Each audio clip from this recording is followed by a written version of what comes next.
অন্নপূর্ণা যোজনায় আবেদন করেছেন কিন্তু এখনও পর্যন্ত আপনার ব্যাংক অ্যাকাউন্টে টাকা ঢোকেনি। এই মুহূর্তে অন্নপূর্ণা যোজনায় আপনার আবেদনটা রিজেক্ট হয়ে গেছে নাকি অ্যাপ্রুভ হয়েছে নাকি আন্ডার প্রসেসে রয়েছে, এবার সেই সমস্ত আপনি নিজেই কিন্তু চেক করে দেখে নিতে পারবেন, কারণ স্ট্যাটাস দেখার নতুন অপশান যোগ হয়ে গেছে।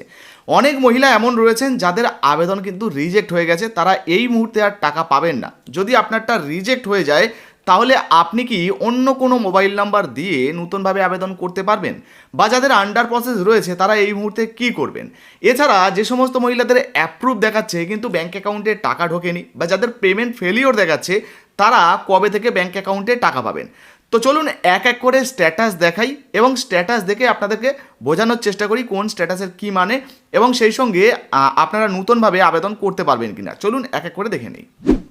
আচ্ছা, প্রথমেই অন স্ক্রিনে আপনাদেরকে যে স্ট্যাটাসটা দেখাচ্ছি দেখতে পাচ্ছেন, এই স্ট্যাটাসে লেখা রয়েছে পেমেন্ট ফেলিওর। যদি এই রকম আপনার আসে সেক্ষেত্রে আপনি তো এই মুহূর্তে টাকা পাবেন না, কারণ আপনার ব্যাঙ্ক অ্যাকাউন্টে টাকা ঢুকবে না, যেহেতু পেমেন্ট ফেলিওর উঠেছে। তো এই রকম যদি আসে সেক্ষেত্রে আপনার করণীয় কী আর কেনই বা এটা হয়? প্রথমত জানিয়ে দিই, আপনার যদি ব্যাংকিং জাতীয় কোনো সমস্যা থেকে থাকে তাহলে আপনার ব্যাঙ্ক অ্যাকাউন্টে কিন্তু টাকা ঢুকবে না, এই রকম মেসেজ আসতে পারে। যেমন ধরুন আপনি আইএফএসসি কোড ভুল করেছেন, বা আপনার ব্যাংকের সঙ্গে আধার কার্ডের লিঙ্ক করে নেই, কেওয়াইসি আপডেট করে নেই, আপনি অনলাইনে হয়তো ডিবিটি লিঙ্ক করেননি, এই ধরনের কোনো সমস্যা, বা হয়তো আপনি যে ব্যাঙ্ক অ্যাকাউন্টটা দিয়ে রেখেছেন বা আপনার যে ব্যাঙ্ক অ্যাকাউন্টটা রয়েছে যার সঙ্গে আধারের লিঙ্ক রয়েছে সেই ব্যাঙ্ক অ্যাকাউন্টটা বহুদিন হয়েছে হয়তো বন্ধ রয়েছে বা বন্ধ ব্যাঙ্ক অ্যাকাউন্ট, এই রকম যদি থেকে থাকে তাহলেও কিন্তু এই সমস্যা হতে পারে। তারপরেও আপনাদেরকে বলবো, যদি এই রকম প্রবলেম হয় আপনি একবার আপনার ব্যাংকে গিয়ে একটু যোগাযোগ করবেন, স্যারেদেরকে বলবেন যে কোনো সমস্যা আছে কিনা একটু দেখে দিতে। যদি কোনো সমস্যা থাকে, যদি ওখান থেকে সমাধান করা সম্ভব হয় তাহলে যদি একটু করে দেন তাহলে হয়তো আপনার ব্যাঙ্ক অ্যাকাউন্টে টাকা ঢুকে যাবে। আর যদি টেকনিক্যাল ফল্ট হয় তাহলে হয়তো একটু অপেক্ষা করার পর পরবর্তীতে আবারও কিন্তু আপনার ব্যাঙ্ক অ্যাকাউন্টে টাকা ঢুকতে পারে। যাই হোক, এইটুকু বোঝাতে পারলাম। এইবারে আর একটা স্ট্যাটাস আপনাদেরকে দেখাচ্ছি, দেখুন কি লেখা রয়েছে, আন্ডার প্রসেস। তো এইরকম যদি আন্ডার প্রসেস আসে তাহলেও কিন্তু এই মুহূর্তে আপনার ব্যাঙ্ক অ্যাকাউন্টে টাকা ঢুকবে না। কেন ঢুকবে না? কারণ সম্ভবত আপনার যে ভেরিফিকেশনটা, আপনি অনলাইন বা অফলাইন যেভাবেই আবেদন করেন, আপনার হয়তো ভেরিফিকেশনটা এই মুহূর্তে কমপ্লিট হয়নি, আপনারটা অ্যাপ্রুভ হয়নি, সেই জন্য ওটা আন্ডার প্রসেসে রয়েছে। যখনই আপনারটা অ্যাপ্রুভ হয়ে যাবে, ভেরিফিকেশন কমপ্লিট হয়ে যাবে, তারপরে কিন্তু টাকা দেওয়া যখন ছাড়া হবে আপনার ব্যাঙ্ক অ্যাকাউন্টে টাকা ঢুকবে আর ওই স্ট্যাটাসে পরিবর্তন হয়ে ওটা অ্যাপ্রুভ হয়ে যাবে। ঠিক আছে, তো মোটামুটি এই স্ট্যাটাসটাও আপনারা বুঝতে পারলেন। এবারে অন স্ক্রিনে আপনাদেরকে যে স্ট্যাটাসটা দেখাচ্ছি দেখুন, এখানে পরিষ্কার লেখা রয়েছে রিজেক্টেড। যদি আপনার ক্ষেত্রেও এরকম রিজেক্টেড লেখা আসে সেক্ষেত্রে আপনি কিন্তু অন্নপূর্ণা যোজনার যে 3,000 টাকা আপনার ব্যাঙ্ক অ্যাকাউন্টে পাবেন না। অনেকে জানতে চাইছিলেন যে দাদা অনলাইন থেকে কি এই রিজেক্টেড অপশানটাকে সরিয়ে দেওয়া যাবে, মানে কোনোভাবে ঠিক করা যাবে? দেখুন, এই মুহূর্তে এডিট করার কোনো অপশান নেই। কেনই বা রিজেক্টেড হয়েছে, মানে আপনার আবেদনটাকে কেন বাতিল করা হয়েছে সেই বিষয়ে কিন্তু এই মুহূর্তে স্পষ্ট এখানে কিছু উল্লেখ নেই, মানে জানা যাচ্ছে না। তারপরেও ধরুন আপনার ভোটার লিস্টে নাম নেই, মানে এসআইআর লিস্ট থেকে আপনার নাম বাদ চলে গেছিলো, তাহলেও আপনার রিজেক্টেড হয়ে যেতে পারে। আপনি ইনকাম ট্যাক্স প্রদান করেন, যে মহিলা আর কি, বা সরকারি চাকরি করেন, এই ধরনের যদি কিছু হয়ে থাকে সেক্ষেত্রেও কিন্তু আপনার আবেদনটা রিজেক্টেড হতে পারে। তারপরেও রিজেক্ট কেন হচ্ছে এটা কিন্তু এখনও পর্যন্ত ক্লিয়ার নয়।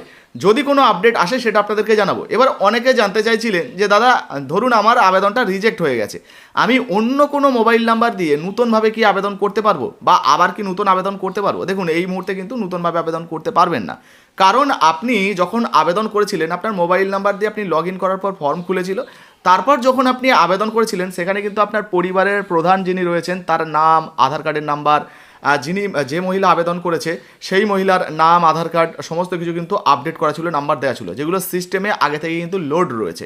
এবার আপনি নতুনভাবে যদি অন্য মোবাইল নাম্বার ব্যবহার করেও ওই সমস্ত ডকুমেন্ট আপলোড করতে যান সেক্ষেত্রে কিন্তু আবারও সেটা আপলোড করতে পারবেন না, মানে ফর্ম ফিল আপ করতে পারবেন না। সেখানে কিন্তু দেখিয়ে দেওয়া হবে যে আপনারটা আগে থেকেই আবেদন হয়ে আছে। বুঝতে পেরেছেন? তবে হ্যাঁ, রিজেক্টেড যে হয়ে আছে হয়তো পরবর্তী সময় এডিটের কোনো অপশান আসবে, বা পঞ্চায়েতে ক্যাম্প করা হতে পারে, বা নতুন ওয়েবসাইটে এডিটের অপশান দেওয়া হতে পারে, বা এডিট করার জন্য, সংশোধন করার জন্য যাদের রিজেক্ট হয়েছে কোনো অপশান আসতে পারে। কেনই বা আপনাদেরটা রিজেক্ট হয়েছে সেগুলোও পরবর্তী সময় জানানো হতে পারে। এই মুহূর্তে কিন্তু কোনো আপডেট নেই, নতুন যদি কোনো আপডেট আসে সেটাও কিন্তু পরবর্তী সময় আপনাদেরকে জানিয়ে দেবো। আচ্ছা, এবারে আপনাদেরকে অন স্ক্রিনে যে স্ট্যাটাসটা দেখাচ্ছি দেখতে পাচ্ছেন, লেখা রয়েছে অ্যাপ্রুভড।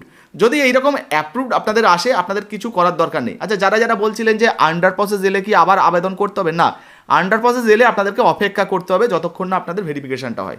তো আপনারা অপেক্ষা করবেন, তারপর ভেরিফিকেশন হয়ে গেলে আপনারটা অ্যাপ্রুভ হয়ে গেলে আপনিও কিন্তু টাকা পাবেন। আর এখন যে স্ট্যাটাসটা দেখাচ্ছি দেখতে পাচ্ছেন এখানে কিন্তু অলরেডি অ্যাপ্রুভ লেখা রয়েছে। যে সমস্ত মহিলাদের এইরকম অ্যাপ্রুভ লেখা চলে আসবে তারাও কিন্তু চিন্তা করবেন না। আশা করব শীঘ্রই আপনাদেরও ব্যাঙ্ক অ্যাকাউন্টে হয়তো 3,000 টাকা ঢুকে যাবে।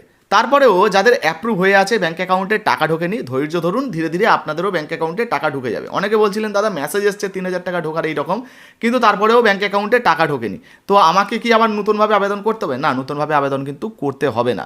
এবারে অনেকে বলছিলেন দাদা যখনই স্ট্যাটাস চেক করতে যাচ্ছি অনলাইনে ফর্ম খুলে যাচ্ছে, তো সেক্ষেত্রে কী করবো? সেক্ষেত্রে আপনারটা হয়তো অফলাইনে আবেদন করেছিলেন, অনলাইনে করেননি, সেই জন্য এখনও পর্যন্ত আপডেট হয়নি।